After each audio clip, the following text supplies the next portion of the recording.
Hey guys, Shimmer here with an episode of ESO News. This is all about the announcement that was made for Elsweyr, the new chapter coming, and all the new DLCs. This is all we know so far about what is coming this year for Elder Scrolls Online, and there is a lot of information and a lot to be excited about. There will be time links in the About section below, so without further ado, let's get to it. First, you will be getting a free Hot Pepper Bantam Guar pet. Since there were 70k concurrent viewers for the live stream, this will be given to all players that log in at least one time this month and will be delivered upon the release of the Wrathstone DLC. This year will be a year-long story with a little bit of the story being told in the first DLC pack, Wrathstone, continuing in Elsweyr Chapter, then 2 more unannounced DLCs at the end of the year.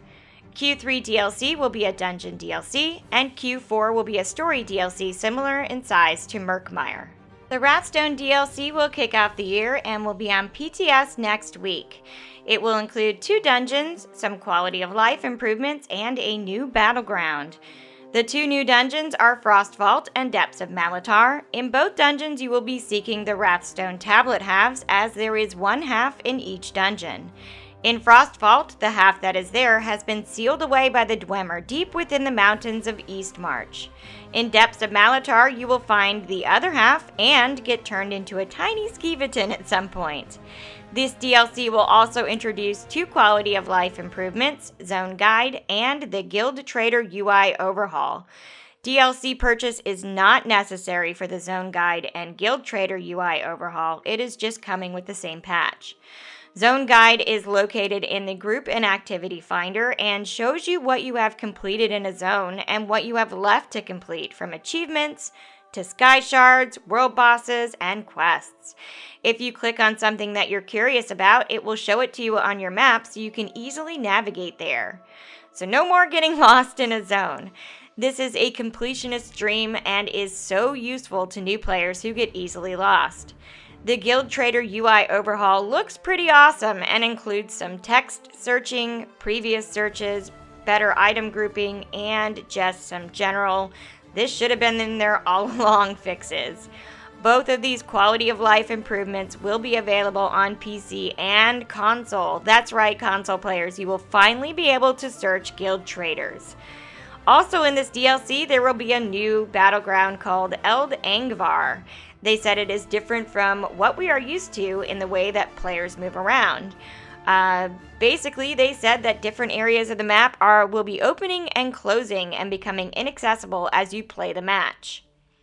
Wrathstone is the first part of the story that brings dragons to Tamriel. That's right, dragons. By bringing both tablet halves to Abner, he puts them together and brings dragons to Tamriel, although in his defense he thought he was bringing peace to Tamriel.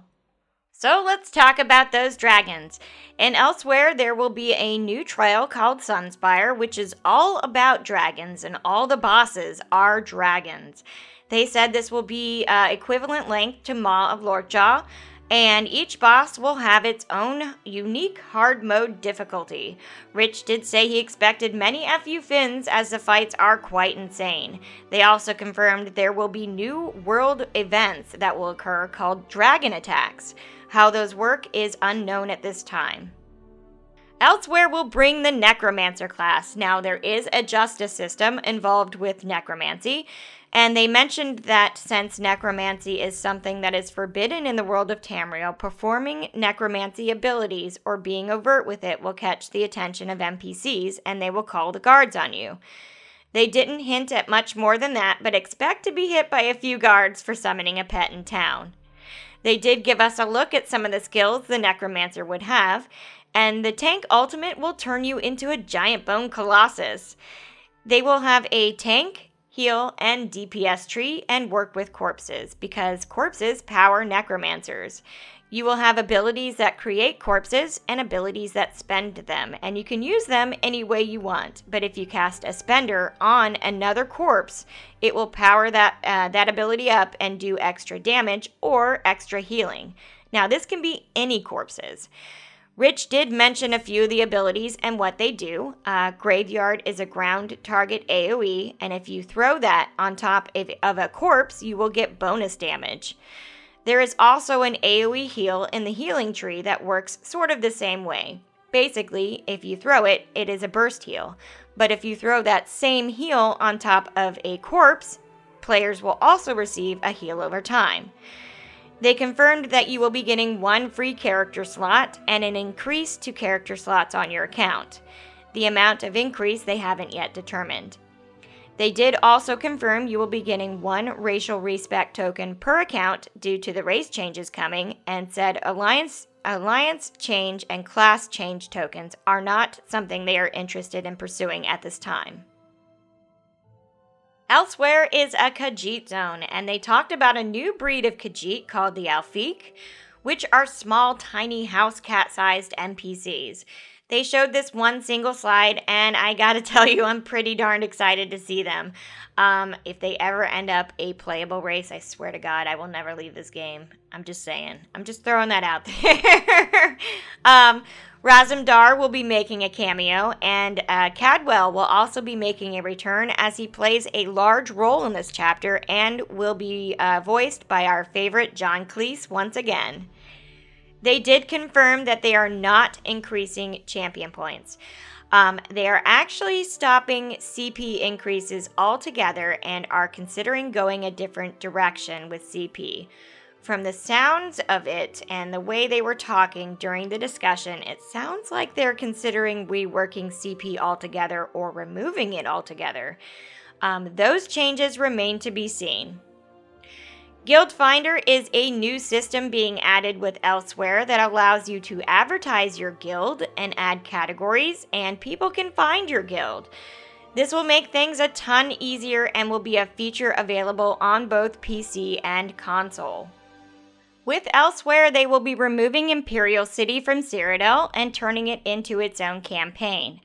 They said it will remove some overhead from the Cyrodiil zone and allow for more fun in Imperial City. Basically, what I hope that translates to is less lag in Cyrodiil. Cyrodiil is also getting a new system, which hasn't yet been named.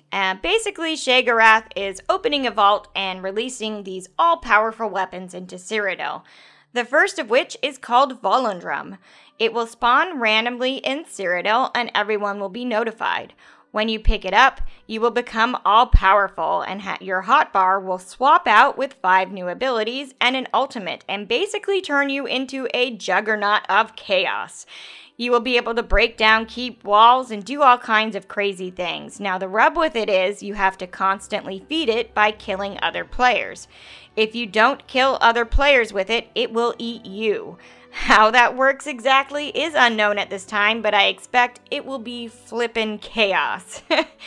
There's also a new house of sort, which is sort of like an arena. Basically, you're going to be able to set off traps for people dueling in your home, and it works similar to sort of like the Battleground map Al-Karak. There are some new performance fixes game-wide coming, one on fixture loading and one on character loading and updating. They said it's not an easy problem to fix, but it is their goal to fix it by the end of the year. Elsweyr Chapter is releasing June 4, and you can pre-order it now. This year, they said there will be no physical collector's edition, but they did hint they will be doing something else in lieu of the physical, but didn't say more than that. The standard digital upgrade is $39.99 and includes the Rad Mathra horse, Blue Dragon Imp Pet, Bandari Peddler Crate, Noble Clan Chief costume, and a bundle of experience scrolls and Elsweyr treasure maps. The Digital Collector's Edition upgrade is $49.99 and includes everything from the standard, plus a Senshi Rat mount, Ashen Scar Jaboa pet, Khajiit emote pack, and a Dragonbone costume and Archaic Lore tablet memento. And that's it for now, guys. Thanks for watching, but holy crap, there are a lot of new things to be excited about this year. And like I said before, the Wrathstone DLC will be on PTS next week, and I will be covering that as well and bringing you all the latest on all these new updates. But I want to know what you guys are most excited about. What are you looking forward to the most with all these new things coming? I think personally I'm most excited about the new class and playing it, as it's really interesting how the justice system is involved with that class. I've played a few games before where a similar system was implemented for a class, and it just added like a cool factor and a whole nother layer of depth to that character. But let me know in the comments below. I'm interested to find out what you guys are all most excited about. Don't forget to like and sub and click that bell icon to be notified when I have a new video go live. Y'all take care, and I will see you in Tamriel. Bye!